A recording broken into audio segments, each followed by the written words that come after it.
Welcome to will study point online classes. Student, यदि आप मेरे वीडियोस देख रहे हैं तो प्लीज़ लाइक करिए, शेयर करिए, सब्सक्राइब करिए। यदि आप कंटिन्यूस अपडेट्स चाहते हैं तो बेल आइकन को ज़रूर प्रेस करना है आपको। तो स्टूडेंट, हम पहले जो है इस चैप्टर के 2 पार्ट्स पढ़ चुके हैं। हमारा ये चैप्टर 2 चल रहा है, इसका नाम है is matter around us pure. तो इस चैप्टर के जो 2 पार्ट्स हैं, मुझे आशा है आपने देख लिए होंगे।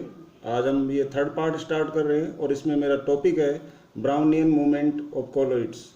तो आइए देखते हैं ब्राउनियन मूवमेंट्स क्या होता है कोलोइड्स के अंदर। कोलोइड्स के हम पहले अब जानते हैं कि सॉल्यूशन का एक टाइप है ट्रू सॉल्यूशन, कोलाइडल और सस्पेंशन। हम 3 सॉल्यूशन पढ़ चुके हैं। उसमें जो सेकंड सॉल्यूशन था कोलाइडल्स, उसका के अंदर जो पार्टिकल्स होते हैं उनमें जो है मूवमेंट पाया जाता है पार्टिकल का। और वो मूवमेंट जो है कैसा होता है, ब्राउन मूवमेंट क्यों नाम पड़ा है, देखिए। The colloidal particle are moving at random in zigzag motion in all direction. तो this movement is called, this zigzag motion जो होता है, मूवमेंट जो होता है इन colloidal particle में, उसे हम ब्राउनियन मूवमेंट कहते हैं। स्टूडेंट, ब्राउनियन साइंटिस्ट थे, उन्होंने इसके बारे में बताया, इसलिए इसको ब्राउनियन मूवमेंट नाम दिया गया। ये देखिए, ये पार्टिकल जो है फर्स्ट वाला, ये जो है इधर अपवर्ड साइड में मोशन कर रहा है, एरो से मैंने दिखाया है।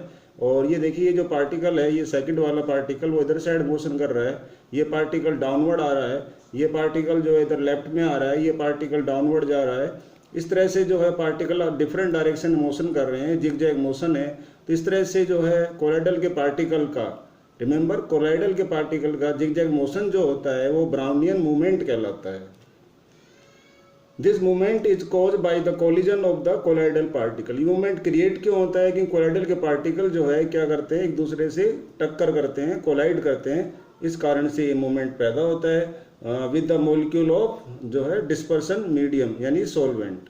तो कोलाइड्स के जो पार्टिकल होते हैं वो क्या करते हैं, सोलवेंट के पार्टिकल डिस्पर्सन मीडियम के पार्टिकल से क्या करते हैं, कोलिजन करते हैं। इस वजह से ये जो है मोशन प्रोड्यूस होता है। और इसको बताया गया था साइंटिस्ट ब्राउनियन के द्वारा, इसलिए इसका नाम ब्राउनियन मूवमेंट है। तो zigzag motion is called Brownian movement. Next है टिंडल इफेक्ट। ये भी विली टिंडल नाम के साइंटिस्ट थे, उन्होंने इसको बताया, इसलिए इसका नाम पड़ा है टिंडल इफेक्ट। तो देखते हैं स्टूडेंट क्या होता है टिंडल इफेक्ट। ये देखिए, मैंने इसमें आपके लिए डायग्राम भी बनाया है।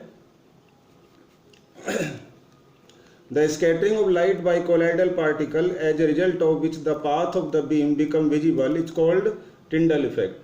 स्कैटरिंग स्टूडेंट मतलब होता है स्प्रेडिंग होना, फैलना। लाइट जो होती है जब कोलाइड के पार्टिकल से जो है टकराती है, ये दोनों जो प्रॉपर्टी हम कोलाइड्स के पढ़ रहे हैं, ऊपर वाली भी थी ब्राउनियन और ये भी, कोलाइड्स के पार्टिकल जब लाइट टकराती है तो लाइट जो है कोलाइडल पार्टिकल के अंदर एंटर कर जाती है, यानी कोलाइडल पार्टिकल लाइट को एब्जॉर्ब करते हैं और साथ में क्या होते हैं, डिफरेंट डायरेक्शन में उसको फैला देते हैं, स्प्रेड कर देते हैं।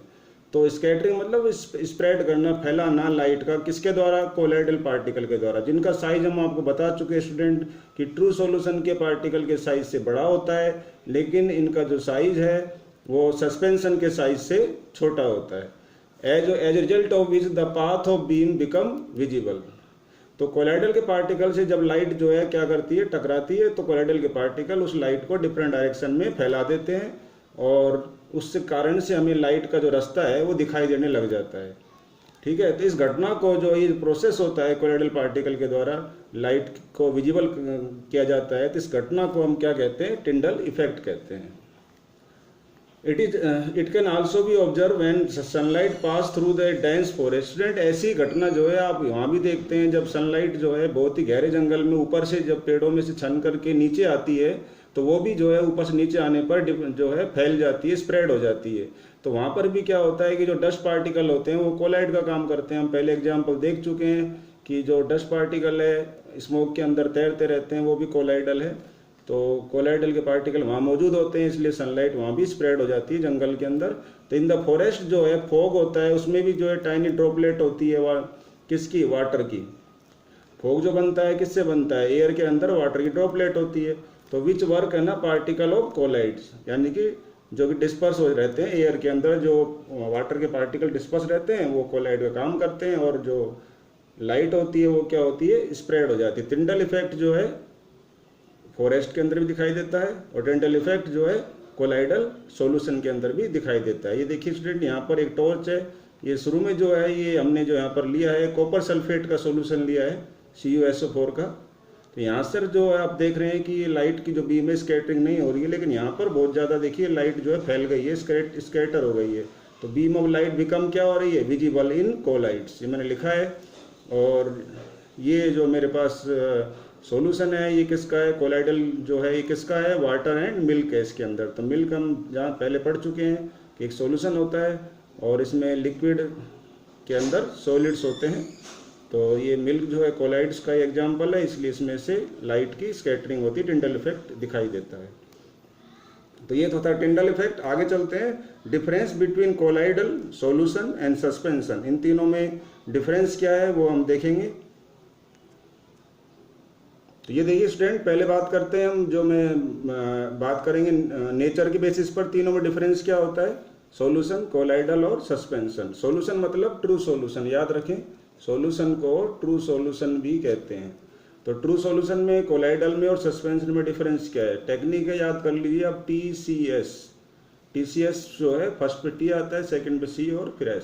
तो अगर नेचर के बेसिस पर डिफरेंस है, ये होमोजीनियस होते हैं, ये हेट्रोजीनियस होते हैं, आप पहले पढ़ चुके हैं, और ये हेट्रोजीनियस होते हैं। हेट्रोजीनियस मतलब क्या होता है कि जो इनकी जो सेपरेटिंग लेयर है नहीं बनती, इसमें सेपरेटिंग लेयर बनती है और इसमें सेपरेटिंग लेयर नहीं बनती है। और ये जो है पूरे सॉल्यूशन के अंदर सेम टेस्ट शो करते हैं, ये सेम टेस्ट शो नहीं करते हैं। जैसे मैंने आपको एग्जांपल दिया था पहले, शरबत क्या हेट्रोजीनियस है। तो और आगे है पार्टिकल का जो साइज है वो क्या होता है, less than 1 nanometer. 1 nanometer student जो है 10⁻⁹ मीटर होता है, यानी बहुत छोटा साइज होता है 1 नैनोमीटर। उससे भी बहुत छोटे होते हैं इनका साइज सॉल्यूशन के पार्टिकल का, इसलिए हमें दिखाई नहीं देते हैं जब सॉल्ट को पानी में डालते हैं। और ये जो है लगभग 100 नैनोमीटर, यानी कि 10⁻⁷ कह सकते हो, 10⁻⁷ तक इनका साइज होता है और 1 नैनोमीटर से स्टार्ट होता है, यानी कि ये थोड़े से बड़े होते हैं। और इससे बड़ा साइज जो है 100 नैनोमीटर से भी मोर लिखा है मैंने, इसमें और बड़ा साइज होता है सस्पेंशन में। तो ये साइज के बेस पर डिफरेंस है। तीसरा डिफरेंस है विजिबिलिटी के बेस पर, पार्टिकल को आप देख नहीं सकते हैं, कैन नॉट बी सीन, है ना, थ्रू नेकेड आइज, और ये can be seen under electron microscope. ये भी नेकेड आइज से नहीं देखे जा सकते हैं, लेकिन इलेक्ट्रॉन माइक्रोस्कोप से आप इनको देख सकते हो, कोलाइडल के पार्टिकल को। और ये can be seen with naked eye, ये इतने बड़े होते हैं कि इन्हें आप जो है आंखों से भी देख सकते हो। चौथा डिफरेंस है अपीयरेंस, लुक कैसा होता है। ये जो सॉल्यूशन होता है वो बिल्कुल क्लियर और ट्रांसपेरेंट होता है, ये जनरली जो है ट्रांसपेरेंट पाया जाता है, और ये ओपेक होता है, यानी कि इसके आर पार हम नहीं देख सकते हैं, सस्पेंशन का जो सॉल्यूशन होता है। आगे बात करते हैं नंबर 5, डिफ्यूजन। इसके जो है इसके पार्टिकल जो है डिफ्यूज मतलब फैल जाते हैं, रैपिडली फास्ट फैल जाते हैं पूरे सॉल्यूशन में। जैसे आपने सोल्ट डाला तो पूरे पानी में सोल्ट बड़ी स्पीड से मिक्स हो जाएगा, और स्लोली मिक्स होते हैं, ये जो है डिफ्यूज नहीं होते हैं, ये फैल ही नहीं पाते हैं। जैसे आपने मिट्टी डाली पानी के अंदर तो डिफ्यूज थोड़ी ना होगी, वो फैलेगी नहीं, वो तो बॉटम में जाके बैठ जाएगी और पूरे पानी में ओपेक सॉल्यूशन बना देगी। टिंडल इफेक्ट है। टिंडल इफेक्ट में आप जो है देखते हैं कि सॉल्यूशन नहीं दिखाते हैं, और हम पीछे पढ़ चुके हैं कोलाइडल टिंडल इफेक्ट दिखाते हैं, क्योंकि इनका साइज पार्टिकल का थोड़ा सा बड़ा होता है। और सस्पेंशन का बहुत बड़ा होता है तो नहीं भी दिखाते हैं, और थोड़े छोटे होते हैं सस्पेंशन के पार्टिकल तो दिखा भी सकते हैं। आगे है सेंडिमेंटेशन, जो आप लोअर क्लास पढ़ चुके हैं, नीचे बैठना पार्टिकल का। तो ये पार्टिकल नीचे नहीं बैठते हैं सॉल्यूशन के, जैसे आप शुगर डालते हैं पानी के अंदर या सॉल्ट डालते हैं तो नीचे नहीं बैठती है वो। और ये भी जो है ध्यान रखिए, डू नॉट सेटल डाउन, ये भी नीचे नहीं बैठते हैं, और ये नीचे बैठ जाते हैं। इसमें मिट्टी की बात कर रहा था, पानी में डालते हैं। तो इस तरह से ये 3 डिफरेंस है। स्टूडेंट आगे चलते हैं, हमारा जो अगला है separation of component of mixture. हम अभी तक पढ़ चुके हैं मिक्सचर 2 टाइप के होते हैं, होमोजीनियस और हेट्रोजीनियस। अब होमोजीनियस मिक्सचर और हेट्रोजीनियस मिक्सचर जो है ना, अब खासतौर से हेट्रोजीनियस मिक्सचर जो होते हैं उनमें से, या होमोजीनियस भी हो सकते हैं, उनमें से जो कंपोनेंट है जिनसे वो बने हुए हैं उनको सेपरेट कैसे किया जाता है। तो साइंस में उनको सेपरेट करने की बहुत सारी टेक्निक है, और उससे हम सेपरेटिंग टेक्निक यदि हम यूज करते हैं तो उससे ये फायदा होता है कि हम यूजफुल चीज़ों को बाहर निकाल सकते हैं। तो देखिए the separation of component of mixture, किसी मिक्सचर के कंपोनेंट को सेपरेट करना, किस लिए सेपरेट कर रहे हैं हम, ताकि हमें प्योर और यूजफुल कंपोनेंट मिल जाए। अगर वो मिक्सचर फॉर्म में है तो हमारे लिए वो मिक्सचर जो है बेकार है, लेकिन उसके कंपोनेंट अलग कर लेंगे तो हमारे लिए वो यूजफुल हो जाएगा, ठीक है। और द हेट्रोजीनियस मिक्सचर जो है can be separated into their components. Heterogeneous mixture जो कि मैंने बताया किसी भी रेशो में मिलाकर के बनता है, बाय सिंपल फिजिकल मेथड से जो है हम अलग कर सकते हैं। जैसे हैंड पिकिंग है, ये आप लोअर क्लास में पढ़ चुके हैं, 8th के अंदर 7th के अंदर। सीविंग है, सेंडिमेंटेशन है, डिकेंटेशन है और फिल्ट्रेशन है। ये सब जो मेथड है आप छोटी क्लास में पढ़ चुके हैं। ये सब हेटेरोजेनियस मिक्सचर को सेपरेट करने के तरीके हैं। समटाइम स्पेशल टेक्निक भी जो है यूज की जाती है सेपरेट करने के लिए कंपोनेंट ऑफ मिक्सचर। वो स्पेशल टेक्निक क्या होती है वो हम 9th क्लास में पढ़ेंगे, जो कि एक एडवांस आपके है मिक्सचर्स के कंपोनेंट को अलग करने का एडवांस तरीके क्या हैं। ये तो हमने पहले पढ़े थे लोअर क्लास में, मिक्सचर कंपोनेंट को अलग करने के तरीके। अब 9th में हम एडवांस तरीके पढ़ेंगे। तो पहला तरीका है इवेपोरेशन मेथड। क्या काम आता है, ये आपके पास क्वेश्चन आ सकता है कि हम कैसे सेपरेट करेंगे। How do we get coloured component from blue black ink. जो ब्लू इंक होती है या ब्लैक इंक होती है, उसमें से जो कंपोनेंट है जिससे मिलकर वो इंक बनी है, उसके जो कंपोनेंट्स है, उसके जो पार्ट्स हैं, उनको आप अलग कैसे करेंगे। तो उसको अलग करने के लिए जिस मेथड का यूज करते हैं वो कहलाता है इवेपोरेशन मेथड। तो देखिए स्टूडेंट, क्या है मेथड, एक्टिविटी देख रहे हैं हम। इससे हम यहाँ पर पेपर में आएगा तो इसको लिख के आना है आपको। देखो, we take a beaker and fill it half part with water. एक बीकर लेते हैं, उसको हाफ पार्ट वाटर से भर देते हैं। Later we put the watch glass on the mouth of the beaker. Beaker के ऊपर एक वॉच ग्लास रखते हैं। वॉच ग्लास क्या होती है, कांच की प्लेट जैसी होती है, और बीकर कांच का होता है, जो आप देख चुके हैं, गिलास जैसा ही होता है, जैसे स्टील गिलास होता है। And put a few drop of ink. और उस प्लेट के ऊपर जो कांच की है, जो जिसको हमने माउथ के ऊपर रखा है ढक्कन के रूप में, उसमें कुछ ड्रॉप हम इंक की रख देंगे, स्याही जो होती है, on the mouth on the watch glass. अभी आपको डायग्राम दिखा देता हूं मैं, देखिए, ताकि आपका सस्पेंशन जो है खत्म हो जाए। ये देखिए, ये आपके पास जो है, ये जो हमने लिया है, ये वाटर है इसके अंदर, और एक बीकर है। बीकर के अंदर वाटर है, उसके ऊपर ये वॉच ग्लास रखा हुआ है, जो कि एक मैंने बताया आपको प्लेट जैसा होता है। और वॉच ग्लास के अंदर ये हमने इंक रखी हुई है। अब इसको क्या है, नीचे बर्नर से हीट करते हैं, तो ये बीकर का वाटर हीट होता है, फिर उससे जो ये इंक है वो भी हीट होती है। तो इंक में से जो वाटर होता है वो निकल जाता है, और जो इस तरह से इसके कंपोनेंट जो है सेपरेट हो जाएंगे। तो अब देखिए आगे हम आपको बताते। तो जब आप बर्नर लगा देते हो, आफ्टर दिस क्या होता है, heat the beaker, we see that evaporation take place from the watch glass. Watch glass में से इवेपोरेशन होगा, क्योंकि इंक है उसमें लिक्विड भरा हुआ है, तो लिक्विड क्या होगा, इवेपोरेट होगा इंक के अंदर से। तो इस तरह से जो प्रोसेस होता है सेपरेट करने का एनी सब्सटेंस को from it solution by removing water, by removing water, by removing water is called evaporation। तो इवेपोरेशन कहलाता है स्टूडेंट। तो आपने देखा कि हमने जो है वॉच ग्लास पे इंक रखा, उसमें जो लिक्विड था वो जो है क्या हो गया, इवेपोरेट हो गया, और वॉच ग्लास में जो है अदर जो पार्टिकल है वो नीचे रह जाते हैं, यानी कलर्ड जो पार्टिकल है वो नीचे रह जाते हैं, और जो पानी था वो इवेपोरेट हो जाता है। तो इवेपोरेशन मेथड इसलिए इसका नाम पड़ा है क्योंकि इसमें से वाटर इवेपोरेट हो जाता है और कुछ कंपोनेंट जो है नीचे ग्लास में रह जाते हैं। तो we use this method to separate the non volatile component. तो नॉन वोलेटाइल कंपोनेंट को सेपरेट करने के लिए from the volatile component. Volatile कौन है, जो इवेपोरेट हो पाता है, जैसे वाटर तो इवेपोरेट हो गया था, और जो कलर्ड पार्ट थे जो वोलेटाइल नहीं हो सकते, जो इवेपोरेट नहीं हो सकते हैं, वो वहीं रह जाते हैं वॉच ग्लास के अंदर। तो ये टेक्निक को यूज कब किया जाता है, जब हमें वोलेटाइल कंपोनेंट जो इवेपोरेट होने वाला है उसको अलग करना हो, किससे, नॉन इवेपोरेबल जो है कंपोनेंट से। This process is use on large scale to obtain the common salt from the sea water. समुद्र के पानी से आप जानते हो कि जो नमक बनता है, जो हमारे घरों में आता है, तो उस सी वाटर को क्या करते हैं, हाई एल्टीट्यूड पर जो है इकट्ठा किया जाता है। वहाँ पर बेड्स बनाई जाती हैं, बेड्स मतलब गड्ढे बना करके उसमें भर देते हैं, और फिर उसमें से वाटर इवेपोरेट हो जाता है और सॉल्ट नीचे रह जाता है। तो इन विच, तो देखिए यहाँ पर from the sea water which is connected on the shallow beds, जिन्हें हम लगून्स भी कहते हैं, एट हाई एल्टीट्यूड पर। तो फिर क्या होता है, हॉट सन में वाटर क्या होता है, इवेपोरेट हो जाता है, और जो सॉल्ट होता है वो नीचे रह जाता है।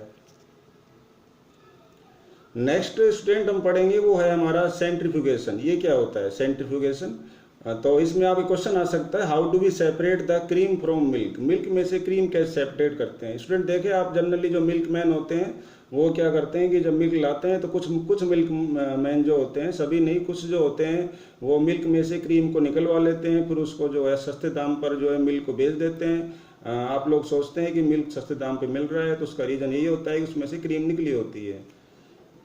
तो आप अलर्ट रहें कि जो है दूध कैसा है, इसको देख कर लें। तो एक्सपेरिमेंट क्या है, देखिए, we take some full cream milk लेते हैं टेस्ट ट्यूब के अंदर और churn the cream using a centrifugal machine. जैसे मिक्सी हो सकती है, सेंट्रीफ्यूगल मशीन वो होती है जो सर्कुलर मोशन में उसको टेस्ट ट्यूब को घुमाती है। तो टेस्ट ट्यूब में हमने फुल क्रीम मिल्क लिया, फिर उसको चर्न किया, घुमाया मिक्सी की हेल्प से, लाइक मिक्सिंग। तो we notice that the before churning, घूमने से पहले क्या होता है, सॉलिड पार्टिकल जो है उसमें यूनिफॉर्मली मिक्स थे, है ना। लेकिन क्या होता है कि चर्निंग के बाद जो लाइटर के जो क्रीम पार्टिकल होते हैं वो कलेक्ट हो जाते हैं at the top, and milk जो है हैविंग डेंस पार्टिकल, और मिल्क जिसमें के अंदर जो है भारी पार्टिकल होते हैं विदाउट क्रीम वाला जो होता है हैज रिमेन्ड बिलो, वो नीचे रह जाता है। तो मिल्क जो है जिसमें क्रीम बहुत ही कम है या नहीं है वो तो नीचे रह जाएगा, और मिल्क में जो क्रीम है वो मिल्क के सरफेस पे टॉप पे इकट्ठी हो जाती है, जिसे चालनी लगा करके लोग बाहर निकाल लेते हैं और फिर बिना क्रीम वाला मिल्क सेल करते हैं मार्केट में। कुछ लोग ऐसा भी करते हैं, तो ये आपको सावधान रहने की ज़रूरत है। और साइंटिफिक मेथड अब क्या हुआ, ऐसा मेथड जिसमें हम क्या करते हैं, जो है लाइटर पार्टिकल को अलग करते हैं, किससे, भारी पार्टिकल से। अब उसके लिए प्रैक्टिकल में हम कहाँ देखते हैं कि क्रीम को अलग किया जाता है मिल्क से। और this method of separating the, इस तरह से हम कह सकते हैं कि मेथड सेपरेट करने का सॉलिड पार्टिकल हैवी पार्टिकल को, जो कि सस्पेंड होते रहते हैं किसके अंदर, लिक्विड के अंदर, जो तैरने लग जाते हैं, उसे हम क्या कहते हैं, सेंट्रीफ्यूगेशन कहते हैं। ये इसका डेफिनेशन हो गया स्टूडेंट, ये ध्यान रखें सेंट्रीफ्यूगेशन क्या है, ठीक है। उसके बाद आता है यूजेज, यूज क्या है, एप्लीकेशन क्या है इसके, वो हम देखेंगे यहाँ पर। This method use in dairies में यूज किया जाता है, होम में यूज किया जाता है टू सेपरेट जो है बटर फ्रॉम क्रीम, क्रीम में से जो है अपन को बटर निकालनी है तो वहाँ यूज करते हैं। It is use in washing machine में भी इसको यूज किया जाता है। वॉशिंग मशीन में हम क्या करते हैं, स्क्वीज आउट करते हैं वाटर को, किस में से, वेट क्लॉथ में से। तो इस तरह से और तीसरा तरीका है, इन लेबोरेटरी के अंदर टेस्ट करने के लिए इस मेथड का यूज किया जाता है। किसको टेस्ट करने के लिए, ब्लड को और यूरिन को टेस्ट करते हैं, तो उस मेथड का यूज करते हैं। वहाँ भी यूरिन और ब्लड को टेस्ट ट्यूब्स में भर करके घुमाया जाता है जोर से, ताकि उसके जो कंपोनेंट्स होते हैं यूरिन और ब्लड के अलग हो जाते हैं और टेस्ट किया जाता है बाद में। चौथा है, इन इंडस्ट्रीज में अंदर, फैक्ट्रीज के अंदर सेपरेट करने के लिए सस्पेंडेड जो पार्टिकल्स होते हैं, सस्पेंडेड पार्टिकल्स फ्रॉम लिक्विड, उसको भी अलग करने के इस मेथड का यूज किया जाता है।